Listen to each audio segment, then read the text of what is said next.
বিষয় হচ্ছে দাড়ি। আমি একজন চাষি, তাই বলে কি গরিব হয়ে সবার কাছে বসি? সারাদিন মাঠে কাটিয়ে ফিরি, সে সন্ধে বেলায় মনে যত কথা বলি সবই সেই মাঠের ডেরায়। লুঙ্গি খুলে মারি কাছার, দেখা যায় জানকে বাঁচায়। আরামে চাষ তো করি, পরোয়া নেই তো বেলায়। ছেলেটা পান্তা নিয়ে আসে সেই অবেলায়। এমনি করে হেসে খেলে আমাদের দিন চলে যায়। আমার এক বন্ধু আছে, তার নাম কিতাবুল চাচা। অফিসে সে চাকরি করে, তাই তার দাড়ি চাচা।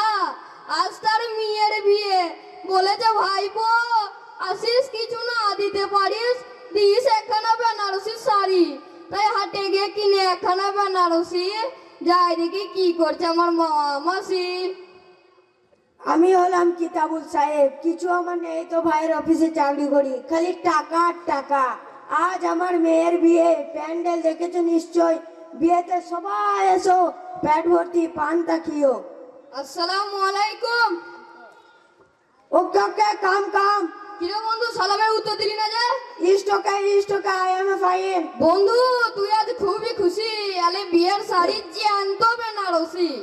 বন্ধু একটা কথা ছিল, তুমি একটু পরে এসো, ফোন নাম্বার দিয়ে যাও, না লেখে যাও।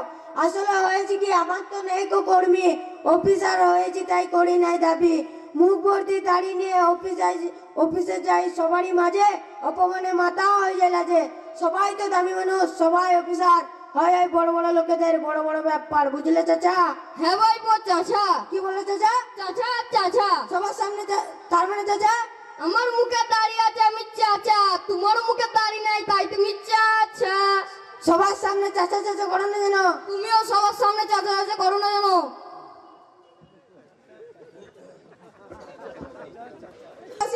কিতাবুল ভাই কাম কাম। Yes come yes come. কিতাবুল ভাই, আমাদের দলাই মাঠানা লোকটাকে। আমাদের দলাই মাঠানা লোকটা আমার একটা দোস্ত। বন্ধু ওরা কি বলছে? বলছে ওই মাঠানা লোকটাকে, আমি বললাম আমার একটা দোস্ত।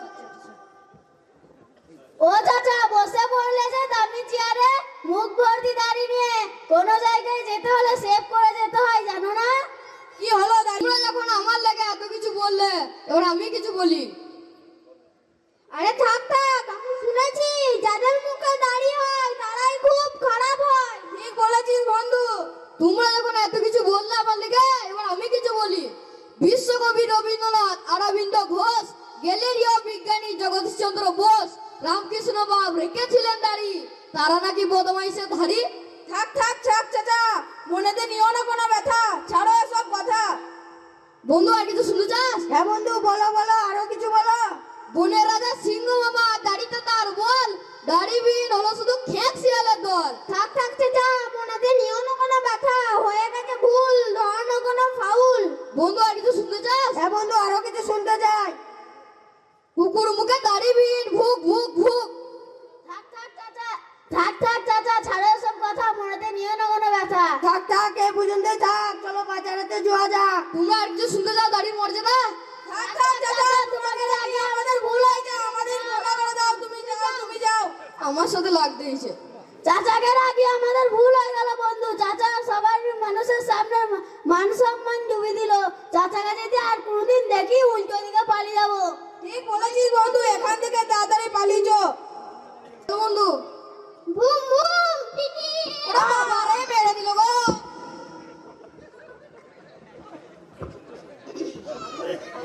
চলো বন্ধু, বাজাতে যাওয়া যাক, চা পানি খেয়ে আসি। তাহলে চলো বন্ধু। বন্ধু তুমি অ্যাক্সিডেন্ট মনে হচ্ছে, দেখো তো এরা বেঁচে আছে না মরে গেছে।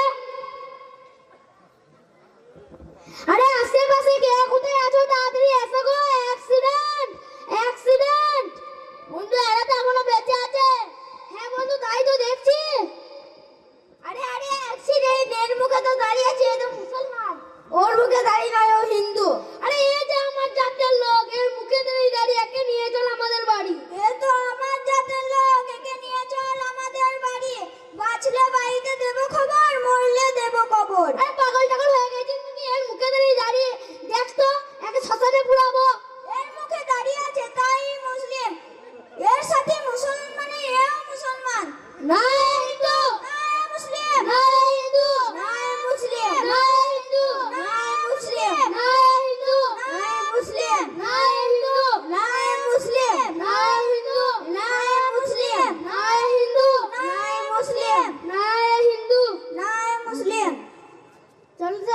থেকে ঘুরে আসি। ঠিক আছে তাহলে চলো।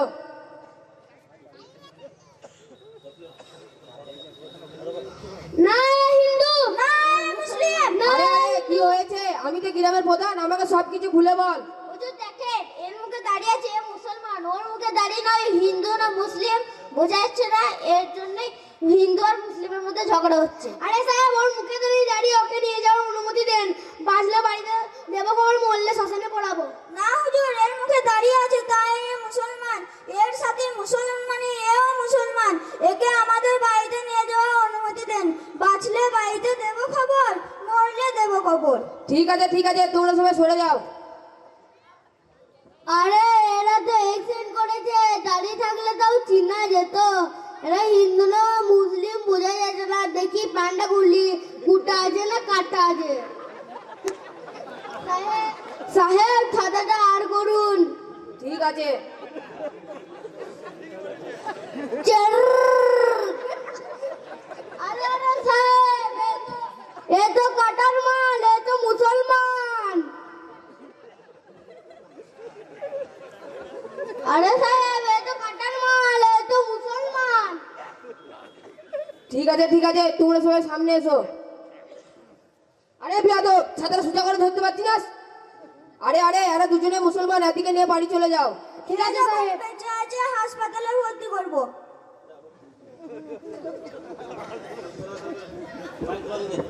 বাবা বেঁচে যখন ফিরেছি দাড়ি আমি রাখবো, মুসলমান যখন হয়েছি মুসলমানের মতো বাঁচবো।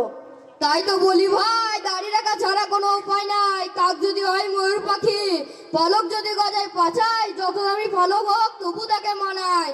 মুসলিম মানে রাখতে হবে মুখ ভর্তি দাড়ি, এলে ভাইপো মারার পর পড়বে পাচাই বাড়ি। তাই নাকি ভাই? দাড়ি কেটে নামাজ পড়লে তাও গোনা হবে, খাতায় তার নামটা লেখা ফাঁসেক যে হবে। বলছি আর কিছু শুনতে চাও? বলে যাও বলে যাও বলে যাও। পবিত্র কোরআনে নারী শক্তি এসেছে 23 বার, পুরুষ শক্তি এসেছে 23 বার, 23 দুগুণে 46 বার। বিজ্ঞানীরা বলেছেন একটি শিশু যখন জন্ম নেয় 46টি কর্মযজ্ঞে জন্ম নেয়, তার মধ্যে 23টি আসে পিতার থেকে এবং 23টি আসে মাতার থেকে। সুবহানাল্লাহ। তার মধ্যে সব থেকে শক্তিশালী হচ্ছে পুরুষের দাড়ি থেকে। মালয়েশিয়াতে একটি জায়গা আছে যেখানে মহিলারা পুরুষের দাড়ি ছেড়ে বিয়ে করতে চায় না। তাই নাকি ভাই? তওবা তওবা তওবা, আমি আর দাড়ি কাটবো না। তাই আপনাদের সবাইকে বলছি, দেখলেন তো আমার বন্ধু মুখে দাড়ি নেই, তাই ওকে প্যান্ট খুলতে হলো। তাই আপনাদের সবাইকে বলছি, দাড়ি হলো আল্লাহ নবীর সুন্নত, তাই সবাই বলুন দাড়ি রাখার চেষ্টা করবো ইনশাল্লাহ।